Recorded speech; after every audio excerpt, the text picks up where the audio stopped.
ഇപ്പോൾ ഡൽഹിയിൽ നിന്നെത്തുന്ന മറ്റൊരു വളരെ പ്രധാനപ്പെട്ട വാർത്ത.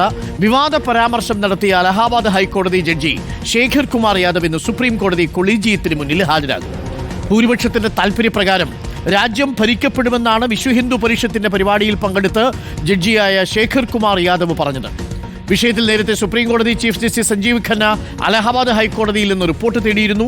ശേഖർ കുമാർ യാദവിൽ നിന്ന് വിശദീകരണം തേടിയ ശേഷം നടപടി ഉണ്ടായേക്കുമെന്നറിയുന്നു.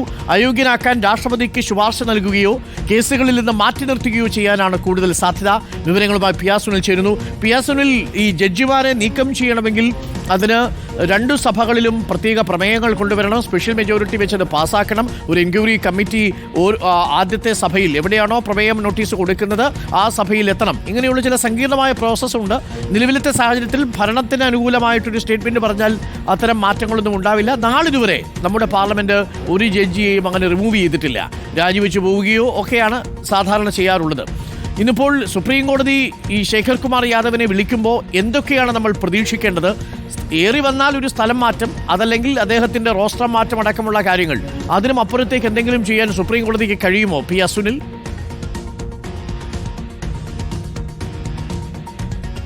അരുൺ, ഉച്ചയ്ക്ക് ശേഷമാണ് കൊളീജിയത്തിന്റെ യോഗം ചേരുക. ഏതായാലും ജസ്റ്റിസ് ശേഖർ കുമാർ യാദവിനെ ഇന്ന് വിളിച്ചു വരുത്തി കൊളീജിയം ശേഖർ കുമാർ യാദവിന്റെ അഭിപ്രായം കേൾക്കുകയാണ്. ഏതായാലും അരുൺ ചൂണ്ടിക്കാണിച്ചതുപോലെ തന്നെ പരിമിതമായ അധികാരങ്ങൾ മാത്രമേ സുപ്രീം കോടതി കൊളീജിയത്തിനുള്ളൂ.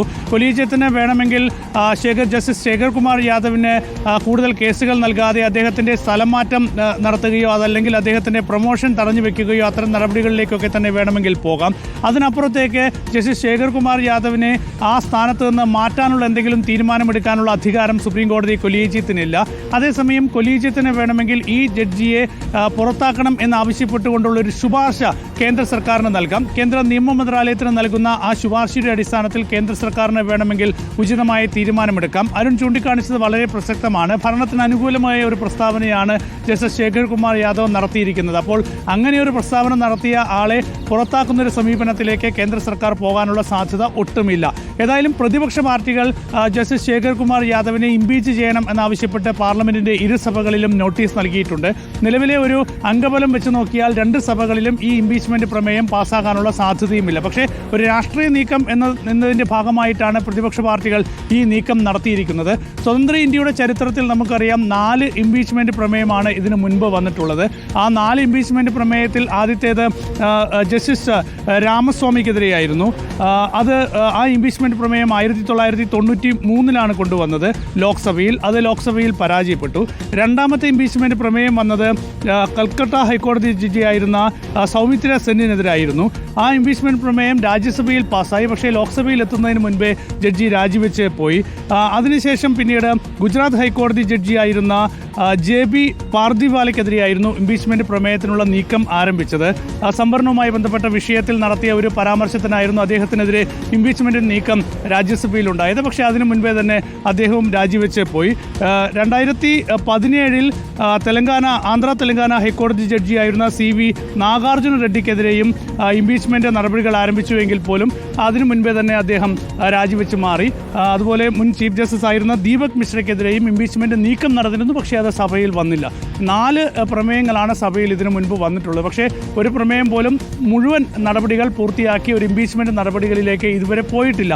ഏതായാലും ഇപ്പോൾ ജസ്റ്റിസ് ശേഖർ കുമാർ യാദവിനെതിരെ ഇംപീച്ച്മെന്റ് നീക്കം പ്രതിപക്ഷം നടത്തുന്നുണ്ടെങ്കിൽ പോലും അത് പാസ്സാകാനുള്ള സാധ്യതയില്ല. പക്ഷേ ഇത് സർക്കാരിനെ സംബന്ധിച്ച് ഒരു പ്രതിസന്ധി തന്നെയായിരിക്കും. കാരണം കൊളീജിയം ഒരുപക്ഷെ എന്ത് ശുപാർശ നൽകും എന്നത് വളരെ പ്രധാനപ്പെട്ട വിഷയമാണ്. സുപ്രീം കോടതി കൊളീജിയം, സുപ്രീം കോടതിയിലെ ഏറ്റവും മുതിർന്ന ജഡ്ജിമാർ ഉൾപ്പെടുന്ന ഈ കൊളീജിയം ഒരുപക്ഷെ ജസ്റ്റിസ് ശേഖർ കുമാർ യാദവ് പറഞ്ഞത് ഗുരുതരമായ പിഴവാണ്, ഭരണഘടനാപരമായി അദ്ദേഹത്തിനെതിരെ നടപടി സ്വീകരിക്കണം എന്നൊരാവശ്യം, ഒരു ശുപാർശ സർക്കാരിന് മുമ്പിൽ വയ്ക്കുകയാണെങ്കിൽ തീർച്ചയായും അത് സർക്കാരിനെ സംബന്ധിച്ച് വെല്ലുവിളിയാകും. അതല്ല കൊളീജിയം തന്നെ എന്തെങ്കിലും ഒരു താക്കീത് നൽകുകയോ അതല്ലെങ്കിൽ സ്ഥലം മാറ്റം നടത്തുകയോ മറ്റ് അച്ചടക്ക നടപടികൾ സ്വീകരിക്കുകയോ ചെയ്യുമോ എന്നതും കാത്തിരുന്നേക്കാം. Okay, thank you P Sunil. വളരെ വിശദമായി തന്നെ പി സുനിൽ പറഞ്ഞു.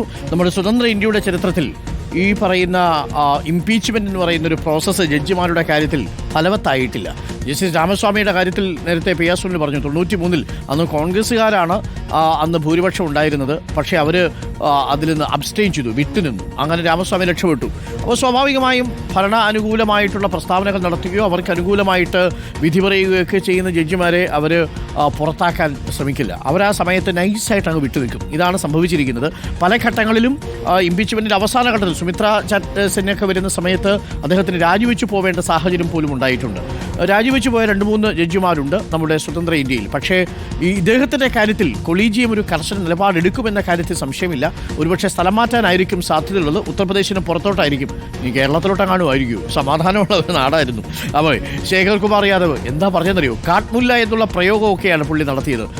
മുസ്ലിം സമുദായത്തെ വളരെ മോശമായ രീതിയിൽ, അവിടുത്തെ കുഞ്ഞുങ്ങളെയൊക്കെ വളരെ മോശമായിട്ട് രീതിയിലാണ് ശേഖർ കുമാർ യാദവ് കോടതിയുടെ പ്രിമൈസിലുള്ള ഒരു ചടങ്ങിൽ വെച്ച്, BHPയുടെ ചടങ്ങിൽ വെച്ച് അപമാനിച്ചത്. ആ രീതിയിൽ വലിയ പ്രതിഷേധവും ഉണ്ടായിരുന്നു എന്നുള്ളതാണ്.